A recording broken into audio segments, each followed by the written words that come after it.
Welcome everybody to another Indiedev showcase video here on the channel. Every Wednesday night we take a look at new and upcoming indie games, and these videos are kind of the recaps or compilations of them. If you'd like to submit a game for a future one, please don't hesitate to get in touch. But we are going to begin with the game Through the Nightmares. This is a 2D platformer kind of reminiscent of Super Meat Boy or any of the more kind of more obstacle focused platforming, as you saw right there as I died. The story is that we play as apparently the Sandman, who is trying to go through children's nightmares and I think try and stop them from occurring. Our major element is that the game makes use of somewhat realistic physics and is built on our character shrinking and expanding back to his normal size. And this in turn affects how the character behaves when they are either landing on a platform, an obstacle, or just the general motion of jumping. Each level will usually have a collectible to find, and the game at the moment, or from the demo that we played, is just going to be essentially get from beginning to end without, of course, dying. Now, you can set up a checkpoint if you would like, or you can try and run through the whole level, kind of, hardcore style. Now, as you can see from the levels, they do tend to be not exactly long, but they're more than a single or more than one or two screens like with Super Meat Boy. And the difficulty is on the higher side, but again, if you are a fan of challenging platformers, this should look very familiar to you. With that said, Through the Nightmares doesn't really do anything too different or stand out, at least in the demo that we played. There is a boss stage that essentially just acts as an auto-scroller, as you have to keep ahead of the boss and get to the end of the level. And the game promotes or hints at multiple worlds with different mechanics to them, but with the demo that we played, we only got about halfway through this world. So, not a bad game, but we didn't unfortunately see anything that really kind of made it stood out. And from there, we're going to move on to A Fold Apart. This is a puzzle game that essentially is a rom-com. We have this woman here who is our nature-loving teacher who's in love with an introverted architect. And when he moves to the big city to complete a major project, strains begin to develop on their relationship. And the only way to solve it is not by talking things out as adults, but going through mind and physics-bending puzzles in order to save their relationship. How it works is that each chapter of the game involves you controlling each character, and your special power, which is never really quite explained, is, as you can see, you can literally fold the world around them, creating multiple folds in order to expand or contract certain areas. Your objective is to reach the star that is set up in each area. Get the star, you move on to the next puzzle, complete the set of puzzles, and whatever situation is going on will remedy itself. In terms of the puzzle design, this is definitely on the trippier aspects in terms of puzzle gameplay. Again, you are moving and folding the world in various directions in order to kind of manipulate things. And as you can see, you can turn the page around to see where things are going to reflect. And anytime you can unfold the page so it goes back to normal, with of course your character being in a different position. From an aesthetic standpoint, the game definitely works. From kind of dealing with the emotional issues of the couple, to again the fact that the world is just bending and warping around them. As you get further in, the puzzles do become progressively more complicated and new elements are introduced, such as being able to push and move blocks around and have them as part of the puzzle solving. While this game may have a very childlike or very storybook kind of look to it, this is still a very complicated game, and there are no hint systems or things to help you if you get stuck at a puzzle. With that said, I did enjoy this one. And if you are looking for a different kind of puzzler, and you want to also solve your own rom-com, I would say give A Fall Apart a look. Moving on, we turn to the game Cloudpunk. This is a story-driven, I guess, a futuristic delivery service simulator. We work for the organization known as Cloudpunk, and it is basically a day in the life kind of experience. As we're set up to drive, or I guess hover around the city, completing jobs, earning money, and kind of learning all about life and mysteries that they're in. So if you're hoping by the name with punk in the title that there's going to be a lot of challenging gameplay or major choices, unfortunately Cloudpunk is not that. While the city itself is going to be mostly open to you, you are pretty much kept to going on these missions, finding random MacGuffins, and basic things like that. There's some light platforming involved, but this again is one of those games that's kind of designed for you to kind of zone out and just zen too as you play it. And while there is nothing wrong with that, I kind of feel like the setting and just the overall theme are a little bit wasted on this gameplay loop. There's not a lot to the game itself, and this is one of those titles where you're going to know within probably a few minutes whether or not you're going to want to stick around and play for the long haul. Again, the majority of this game is just built on kind of following the conversations and story, and I was really hoping for more in terms of the actual driving and exploration. So, again, not exactly my cup of tea, but I'm sure there are a few of you out there who are looking for a synth-heavy game to relax to. But with that, we're going to take a quick break, and when we come back, we have 2 more games to look at for this Spotlight video. And now for a quick shout out to our current Game Wisdom supporters and sponsors. Going forward, all Patreon supporters will get early access to our videos. And if you'd like to continue this discussion on game design, be sure to check out our Discord channel, linked down below.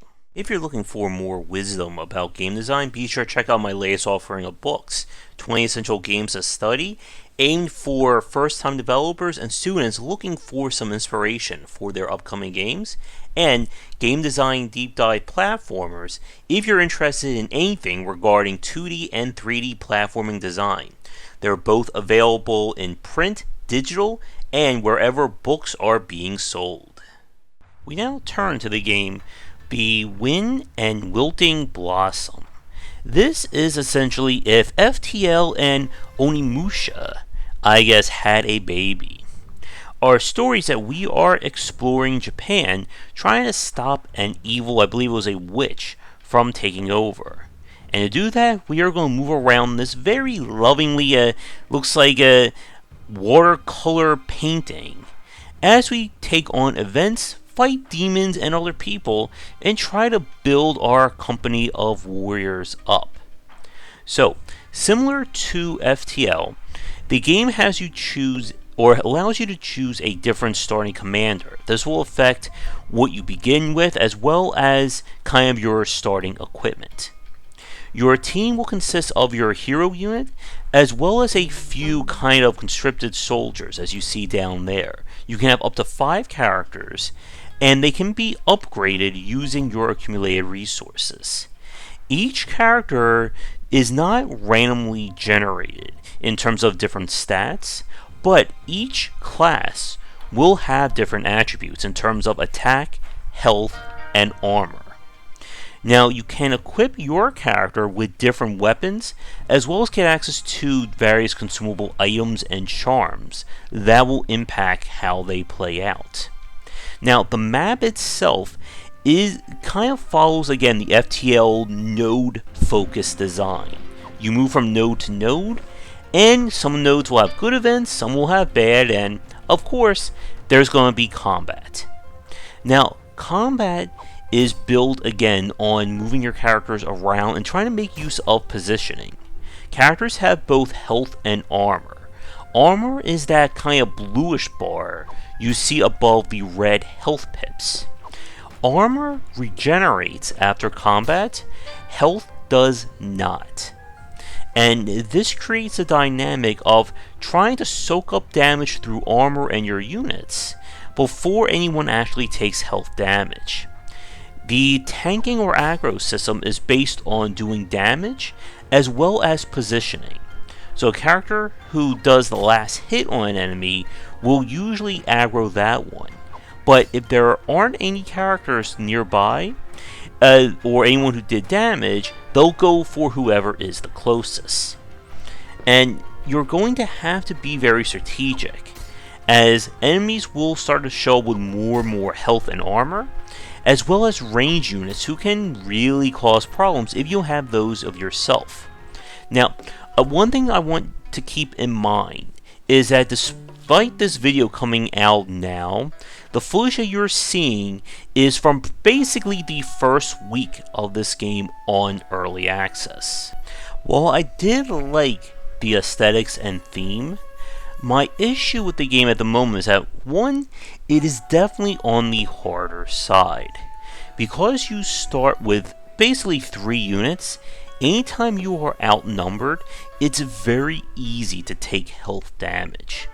And as with FTL and kind of the event-driven roguelike design, you can have a run where one bad event can easily screw you. And from a presentation standpoint, I'm not a fan of how stilted the combat animations are. As you saw in the last part, basically there is no movement, it's just very limited frames, and it kind of, I think, portrays some of the look and feel of the game, which again is supposed to have that style of a Japanese painting. Like I said, this was recorded several months ago, so I don't know how much or if anything was changed in terms of balance or presentation. But this would definitely be one to look at if you were a fan of FTL and looking for kind of a different take on that design. And with that, let's move on to our final game. And that is the physics-driven platformer RPG puzzle action game, Warriorb. This is a weird one. The story is that we have been constructed by this wizard to explore an area to find the cure or something that will save the wizard's daughter's life. And to do that, we are going to have to explore this death trap of a tower. So, the gameplay definitely is going for the kitchen sink approach, as our character can unlock new spells, get new weapons, as well as focus on platforming. Now, the principal platforming mechanic is that we can essentially, in a way, just turn on physics. By holding down a button, our character turns kind of purple, and then we can bounce around. And the bouncing itself, that is physics driven, as you can see with how much we can move around in that regard. Now, one thing I want everyone to keep in mind is that we played this on insane difficulty, which according to the modifiers affects our health and the amount of damage we take. I don't know if that actually affects obstacle design, because if it didn't, then this game features a lot of very annoying obstacles to get through. And the game, again, is really trying to go over this kitchen sink kind of approach in terms of its systems. You can buy new charms, you can buy spells and weapons, and I'm not just quite sure if the game is firing on all cylinders from our play. So right here, you're going to see an example of, I died very quickly there, but you're going to see an example in the next minute or so of some very advanced platforming. And I mean, this is high-level stuff in terms of having to extrapolate not only maneuvering your character around obstacles, but also making use of the realistic physics of the ball bouncing as well. And I'm just not sure if this kind of gameplay or this kind of expert level design fits this game. That again, it's trying to do a lot. As I said a minute ago, the footage that you're seeing is taken from the insane difficulty level.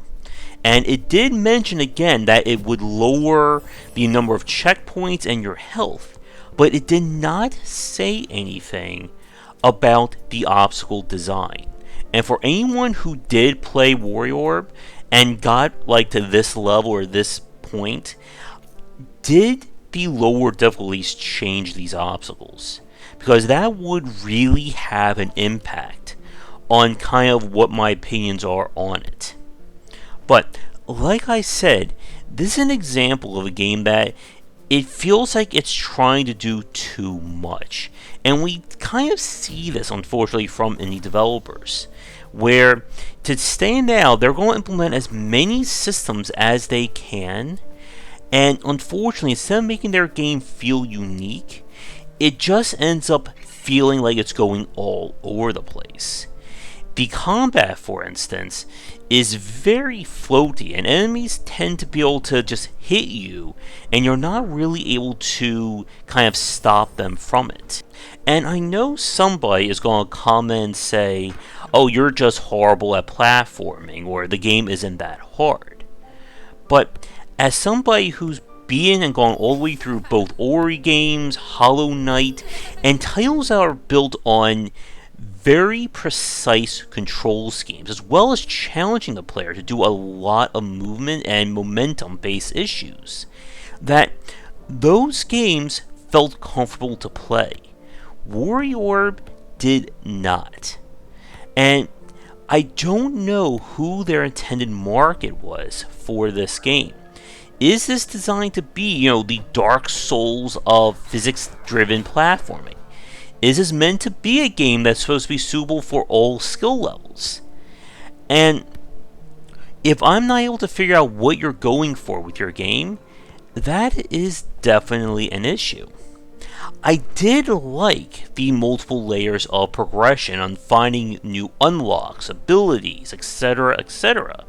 But when the basic design can become so frustrating to play, it kind of robs those subsystems of their interests. And this is one of those games where I'm kind of left to wonder how much playtesting was done for some of the challenges and situations. What you're seeing right here, we're getting into some very precise movements when it comes to avoiding these obstacles. And the kind of stuff that we're doing, this is not purely, 100% optional content in a lot of these cases. This is kind of the normal path you have to do. And as you can see right here, the game definitely asks a lot from the player, and I don't know if the tools that you're given are able to accomplish that task. And that is definitely an issue with games of this kind, where you're trying to make the player do basically everything: spellcasting, platforming, combat, puzzle solving. And if those systems aren't refined enough or polished enough, it ends up again leaving us with a game that is very unfocused in terms of its design.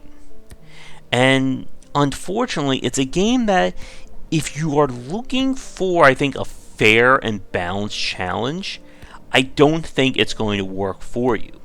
If you are somebody and you're looking for that very hardcore platformer, and as well as, again, with all the other systems as well, then I would say this could be one for you. But don't be like me and play this game on insane difficulty if you value your sanity. And with that, we're going to wrap up this Indiedev showcase here. I would like to thank developers who submitted games. You'll find links to all their titles in the description below. And if you'd like me to tickle your game in the future, please don't hesitate to get in touch. Come back for daily discussions on game design here and on game wisdom, where we examine the art and science of games. Until next time, take care. Thanks for watching the video. If you enjoyed things, be sure to do all the liking and subscribing that the kids are doing these days. Check out our Discord channel link down below where we hang out and chat game design, and come back later tonight for our regular streamings. But that's it, and tune in for more great content here and on Game Wisdom, where we examine the art and science of games.